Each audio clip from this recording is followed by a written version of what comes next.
అతని జీవితం అచ్చం సినిమాల్లో చూసినట్లే ఉంటుంది. నిజంగా అలా జరిగిందంటే నమ్మశక్యం కాదు. కానీ అది నిప్పు లాంటి నిజం. వరంగల్ సాక్షిగా సాగిన రక్త చరిత్ర. ఓ ఉపాధ్యాయుడి కొడుకు రాక్షసుడిలా మారి నెత్తుటేర్లు పారించిన నరమేధం. ఓ సినిమా అతని ఆలోచనలను మార్చేసింది. అందులో దృశ్యాలు అతన్ని కత్తి పట్టేలా చేస్తాయి. ఎదురు తిరిగే వాళ్లను తెగ నరికేలా ప్రేరేపించాయి. ఆ ఉన్మాద వికృత కాండకు పోలీసులు ఎలా చెక్ పెట్టారన్నదే ఇవాల్టి క్రైమ్ ఫ్యాక్టర్.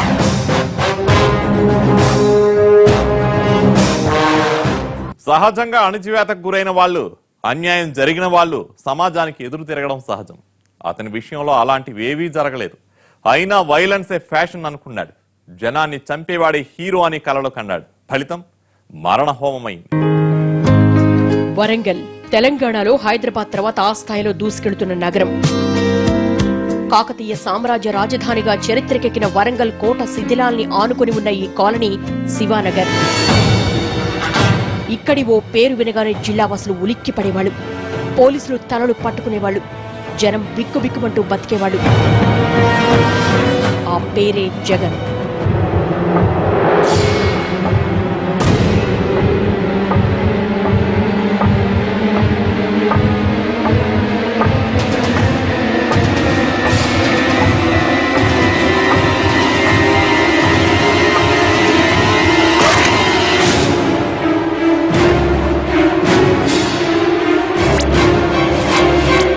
అతడే జగన్. ఆ పేరు వినిపిస్తే ధైర్యం కూడా దుప్పటి కప్పుకునేంతలా వణికేది. ఎవరైనా సరే చచ్చినట్టు అతని మాట వినాల్సిందే, లేదంటే చావాల్సిందే. అక్కడ అతడే రాజు, అతడే శాసనం. అతడి అరాచకాలతో దశాబ్దం పాటు నెత్తురోడిన శివానగర్ ఇప్పుడు ప్రశాంతంగా ఉంది. అసలేమైంది? శివానగర్లో జగన్ ఏం చేశాడు? శివ సినిమా ఎంతో మంది కుర్రాళ్లను ప్రభావితం చేసింది. జగన్ ను కూడా ప్రేరేపించింది. కసితో ఊగిపోయేలా చేసింది. నాగార్జున, రామ్ గోపాల్ వర్మ కెరీర్ లో బిగ్గెస్ట్ హిట్. టాలీవుడ్ చరిత్రను తిరగరాసిన బ్లాక్ బస్టర్.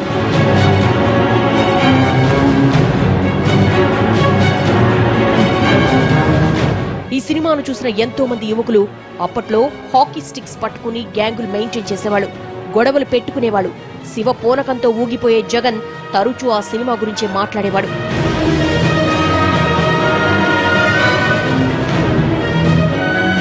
అబ్బా ఏం సినిమా రాది, అలా ఉండాలరా హీరో అంటే, నాగార్జున ఏం నటించాడ్రా అంటూ ఏదేదో చెప్పుకుంటూ పోయేవాడు.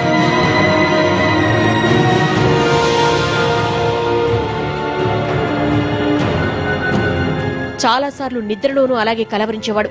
ఆ సినిమా అతనిపై ఎంత ప్రభావం చూపించిందంటే చనిపోయే వరకు తాను శివలాగే ఉండాలనుకున్నాడు.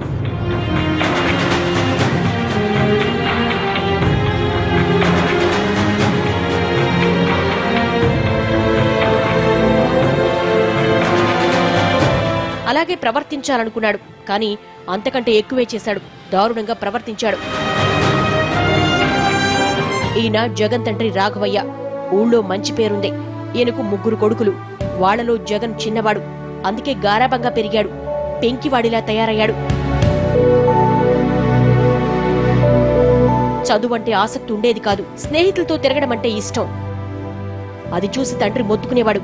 అరే చదువుకోరా, లేదంటే పాడైపోతావురా అంటున్నా జగన్ పట్టించుకునేవాడు కాదు.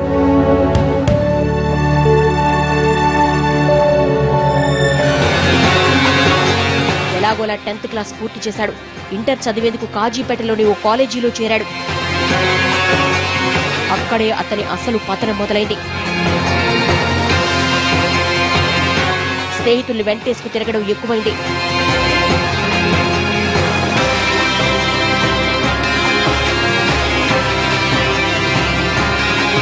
కొట్లాట్లు కామనయ్యాయి.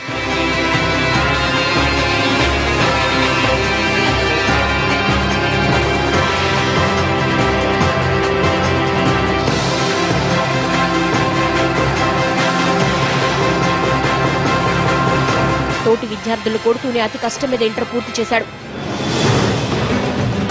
ఇక చదవడం తన వల్ల కాదనుకున్నాడు. ఇంట్లో ఉంటే తండ్రి పోరు పడలేననుకుని హైదరాబాద్ వెళ్లాడు.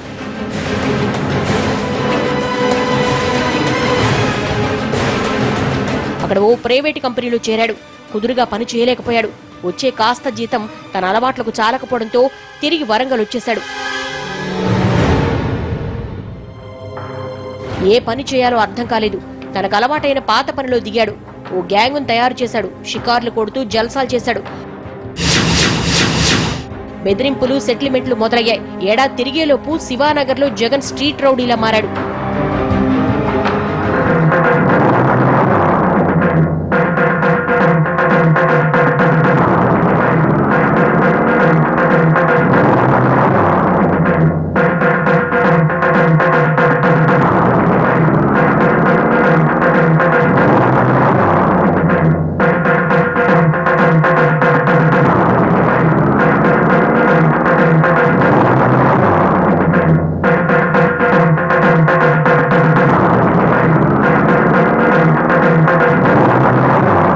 జగన్ అలా తయారవ్వడానికి సినిమాతో పాటు మరో కారణము ఉంది. అదేంటో, ఇంట్లో చిన్నవాడు కదా అని తండ్రి జగన్ ను మందలింపులతోనే సరిపెట్టాడు. ఫలితంగా అల్లరోడు కాస్త గాలోడయ్యాడు. బ్యాచ్ ను మెయింటైన్ చేస్తూ రౌడీలా మారాడు. తొండ ముదిరి ఓసరవెల్లి అయినట్లు ఓ సంఘటన వల్ల రౌడీ కాస్త రౌడీ షీటర్ అయ్యాడు.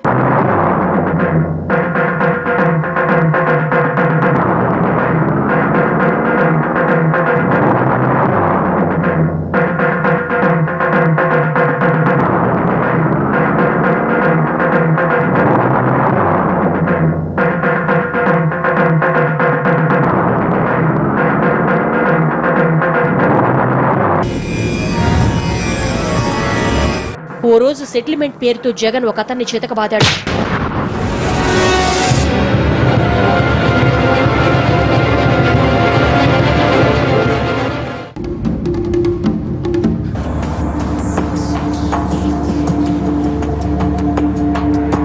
అతడు పోలీసులకు కంప్లైంట్ ఇచ్చాడు. జగన్ పై మొదటిసారి కేసు నమోదైంది.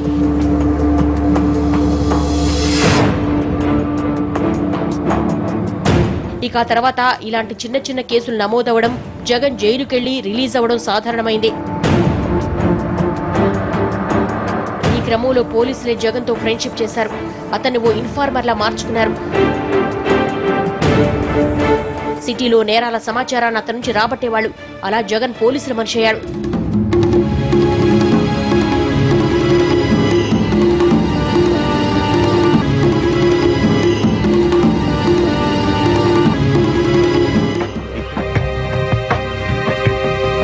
ఆ టైంలో జగన్ మంచిగా మారి ఉంటే బాగుండేది. కానీ పోలీసుల అండ ఉందని తనకిక తిరుగులేదని అనుకున్నాడు.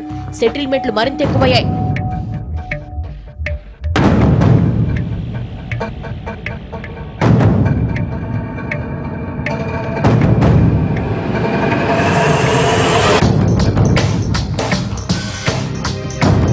ఈయన రఘునాథన్ మంచి పనుల కోసం పాటుపడే స్థానిక నాయకుడు.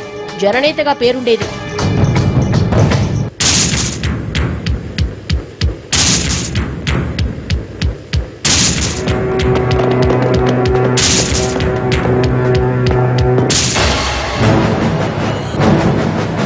జగన్ అరాచకాలపై రఘునాథన్ పోలీసులను ప్రశ్నించాడు. అతన్ని శిక్షించాలని ఒత్తిడి చేశాడు.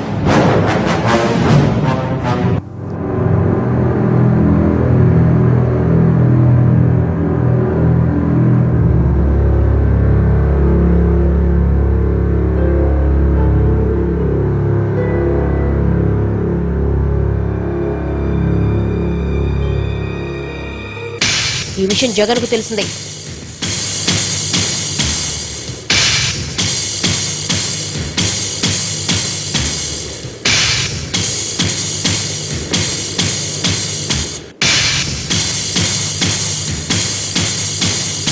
రఘునాథన్ జగన్ డైరెక్ట్ గా హెచ్చరించాడు.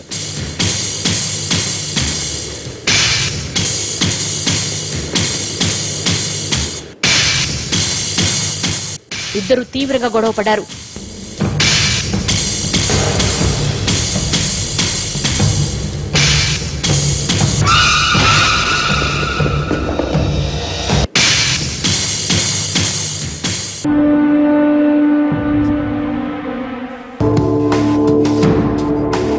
ఓ మీటింగ్కి వెళ్లి ఇంటికొస్తున్న రఘునాథన్ ను రాత్రి వేళ అడ్డుకున్నారు.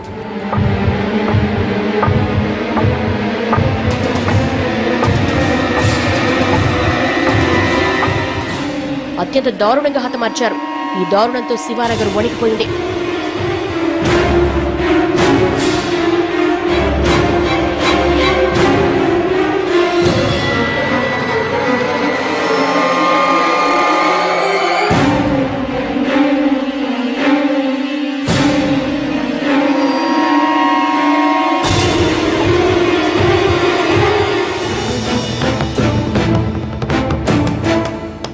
టీచర్ కొడుకైన జగన్ రాక్షసులా కనిపించేవాడు. అంతటి పైశాచిక ప్రవృత్తి అతనిలో ఎలా వచ్చిందని జనం హడలిపోయేవాళ్లు. రఘునాథన్ హత్య స్థానికంగా పెను సంచలనాన్ని సృష్టించింది. తన క్రూరత్వాన్ని అందరికీ తెలిసేలా ప్రచారం చేసుకున్నారు.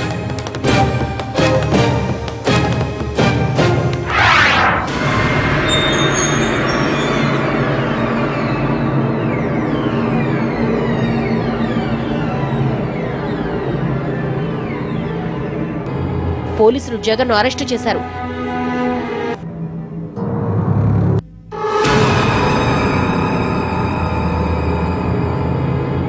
కానీ వడ్డించేవాడు మనోడైతే చివరి వరుసలో కూర్చున్నా అన్ని దొరుకుతాయన్నట్లు జగన్ జైల్లో ఉన్న అన్ని మర్యాదలు అందాయి. తనకు వంతపాడే పోలీసుల సాయంతో రాజభోగాలు అనుభవించాడు. దీనిపై స్థానిక మరో నేత రామ్ సురేందర్ అభ్యంతరం తెలపడంతో జగన్ ఆటలకు చెక్ పడింది.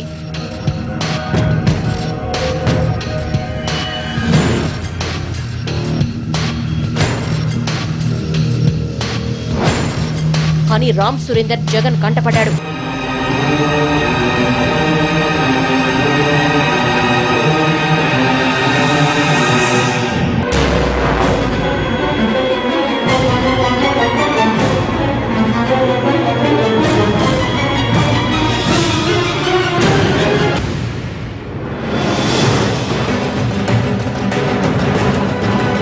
తనకెదురు తిరిగే ఎవరినీ వదలకూడదనుకున్నాడు.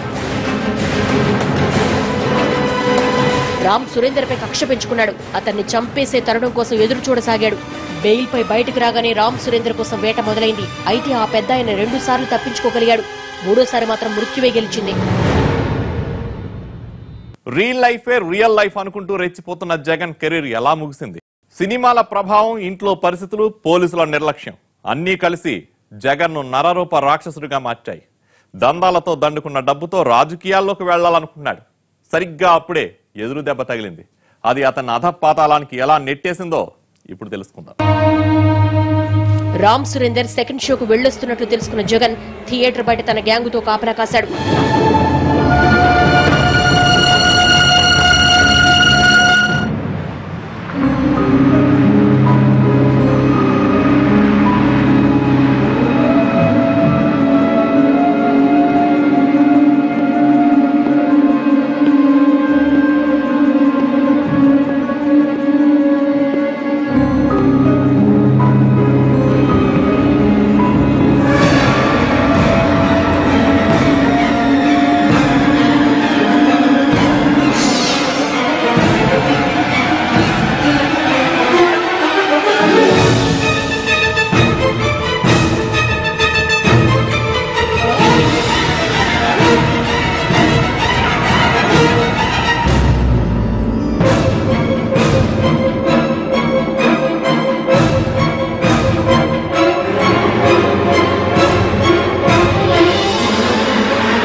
సాక్షాత్తు మట్టెవాడ పోలీస్ స్టేషన్ ముందే జగన్ బ్యాచ్ సురేందర్ ను కిరాతకంగా నరికి చంపింది.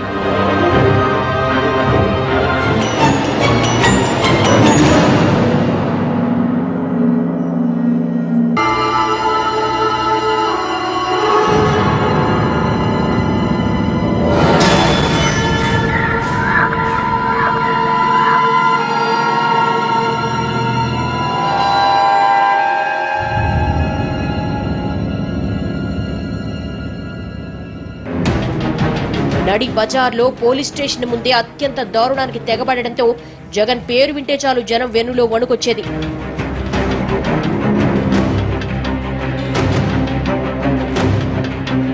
చట్టాన్ని చుట్టవలా చేసుకున్నాడు. తనకు ఎదురే లేదన్నట్లుగా తయారయ్యాడు. జడిసిన జనం అతనికి మోకరిల్లడం మొదలుపెట్టారు. అప్పటి నుంచి జగన్ కు సెటిల్మెంట్లు చేయడం తేలికైపోయింది.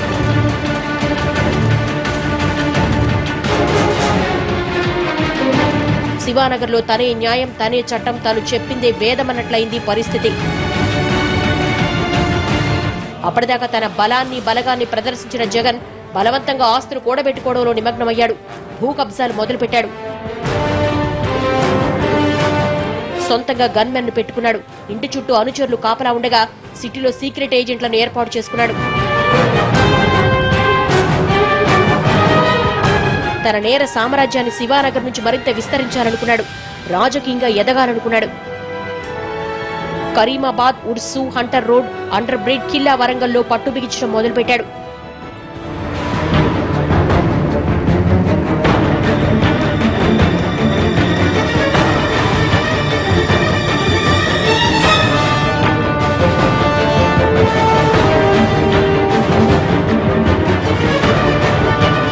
గ్యాంగ్ వార్స్ రొటీన్ అయ్యాయి. నిత్యం ఘర్షణలతో ఆ ప్రాంతాలు అట్టుడికిపోయాయి. పోలీసులకు కంటి మీద కునుకుండేది కాదు. జనం భయం గుప్పెట్లో బతికేవాళ్లు. అడ్డొచ్చిన వాళ్లను మట్టు పెట్టేవాడు.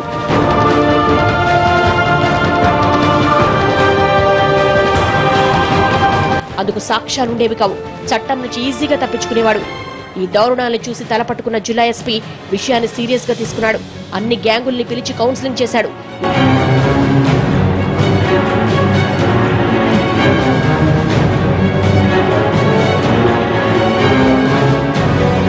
ఇకపై ఎవరైనా ఎక్స్ట్రాల్ చేస్తే యాక్షన్ తప్పదని హెచ్చరించాడు.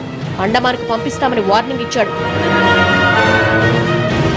అందరు రౌడీలాగానే జగన్ కూడా వినయం ఒలకబోశాడు. కొన్ని రోజులకే జగన్ రాష్ట్రం ఉలిక్కి పడేలా ఒకేసారి ఇద్దరిని చంపేశాడు.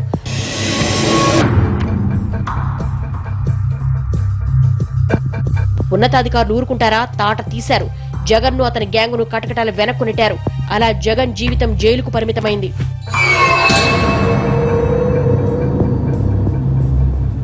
రియల్ లైఫ్ వేరు, రియల్ లైఫ్ వేరు.